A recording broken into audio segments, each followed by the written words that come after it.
మరి జగన్మోహన్ రెడ్డి గారు హత్య రాజకీయాలు చేశారు, గొడ్డలి రాజకీయాలు చేశారు, హత్య చేయించిన వాళ్ళతో భుజాలు రాసుకొని తిరిగారు, సొంత చెల్లెళ్ళకే వెన్నుపోటు పొడిచారు, 5 కోట్ల మంది ఆంధ్ర రాష్ట్ర ప్రజలకు బీజేపీ పార్టీకి ప్రత్యేక హోదాను తాకట్టు పెట్టారు. ఈరోజు జగన్మోహన్ రెడ్డి గారు ఢిల్లీలో ధర్నా చేస్తారా? ప్రత్యేక హోదా కోసం ఎందుకు చేయలేదండి ధర్నాలు? 5 సంవత్సరాల మీద అధికారంలో ఉన్నారు కదా, మరి ఢిల్లీలో మీరు ప్రత్యేక హోదా కోసం ఎన్నిసార్లు ధర్నాలు చేశారు? ప్రత్యేక హోదా అసలు ఊసే లేకుండా చేశారు కదా. ప్రత్యేక హోదా గురించి మీరు ఏ రోజు పట్టించుకోలేదు, పోలవరం గురించి మీరు ఏ రోజు పట్టించుకోలేదు, రాజధాని గురించి అని చెప్పి 3 రాజధానులను కన్ఫ్యూజ్ చేశారు. ఆఖరికి కడప స్టీల్ ఫ్యాక్టరీని కూడా మీరు పట్టించుకోలేదు. విశాఖ స్టీలు మన రాష్ట్రానికే తలమానికం అయినా అమ్మేస్తామన్నా కూడా పట్టించుకోలేదు. ఈరోజు మాత్రం ఢిల్లీకి వెళ్ళి ధర్నా చేస్తారట. మీ కార్యకర్తను చంపేస్తే ఢిల్లీకి వెళ్ళి మీరు ధర్నా చేస్తున్నారే, మరి మీ సొంత చిన్నాన్నను చంపేసినప్పుడు మీరు ఢిల్లీలో ఎందుకు ధర్నా చేయలేదు న్యాయం కోసం? జగన్మోహన్ రెడ్డి గారు సమాధానం చెప్పాలి. ఒకవైపు ఇక్కడ అసెంబ్లీ జరుగుతుంది. అసెంబ్లీ జరుగుతున్న సమయంలో మీరు అసెంబ్లీలో ఉండకుండా ఉండే ధైర్యం మీకు లేక ఇలా సాకులు వెతుక్కొని మీరు ఢిల్లీ వెళ్తామంటున్నారే.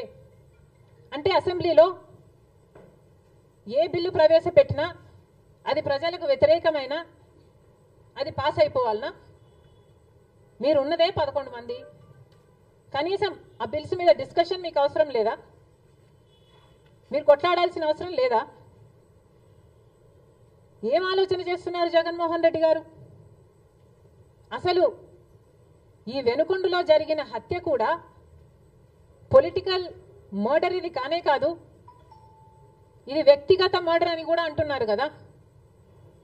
మేము ఏదో సాక్షి మీడియానో లేకపోతే టీడీపీ మీడియానో పట్టుకొని మాట్లాడడం లేదు. మా ఎంక్వైరీలు మేము చేసుకొని న్యూట్రల్ మీడియాతో లోకల్గా మేము మాట్లాడిన తర్వాత మేము వచ్చిన కన్క్లూషన్ ఏమిటి అంటే ఇది వ్యక్తిగత మర్డర్. మొన్నటి వరకు కూడా హత్య చేసిన వాళ్ళు, హత్య గురైన వాళ్ళు ఇద్దరూ వైసీపీతోనే ఉన్నారు. మరి అలాంటప్పుడు ఇది పొలిటికల్ మర్డర్ ఎలా అవుతుంది? ఈ పొలిటికల్ మర్డర్ అని మీరు చెప్పి మీరు ఢిల్లీకి వెళ్ళి ధర్నా చేస్తున్నారా? దేనికి? మీ ఉనికి కాపాడుకోవడం కోసం, మీ పార్టీ కోసం అని చెప్తున్నారు. ప్రజలు ఏం ఆలోచిస్తారు? ఈరోజు వరదలు వస్తున్నాయి మన రాష్ట్రంలో, వారిని వెళ్ళి పరామర్శించాలని మీకు అనిపించలేదు. కానీ వ్యక్తిగత మర్డర్లో మీ పార్టీకి సంబంధించిన 2 కొట్టుకొని చచ్చిపోతే ఈరోజు మీరు ఢిల్లీకి వెళ్ళి ధర్నా చేస్తారా? ప్రజల కోసం మీరు ఎందుకు నిలబడలేదు? మీ పార్టీ వాళ్ళు ఓటేస్తే మీరు గెలిచారా? మీ పార్టీ వాళ్ళ కోసమే మీరు ముఖ్యమంత్రి అయ్యారా?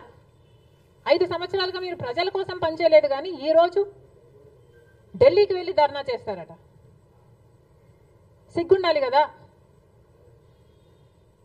కానీ ఈ విషయంలో పోలీసులను కూడా అడుగుతున్నాం. నడి రోడ్డు మీద ఇలా హత్యలు చేసుకుంటుంటే పోలీసులు ఏం చేస్తున్నారు? ఆంధ్ర రాష్ట్ర పోలీసులుగా మీ బాధ్యత కాదా లా అండ్ ఆర్డర్ మెయింటైన్ చేయడం? ముఖ్యమంత్రి గారు, డిప్యూటీ ముఖ్యమంత్రి గారు చంద్రబాబు గారు, పవన్ కళ్యాణ్ గారిని కూడా ప్రశ్నిస్తున్నాం. మీ హయాంలో నడి రోడ్డు మీద ఇలా మర్డర్లు జరిగితే మీరు బాధ్యులు కారా? మీకు ఆపాల్సిన బాధ్యత లేదా? లా అండ్ ఆర్డర్ ఉన్నట్టా చచ్చిపోయినట్టా మన రాష్ట్రంలో?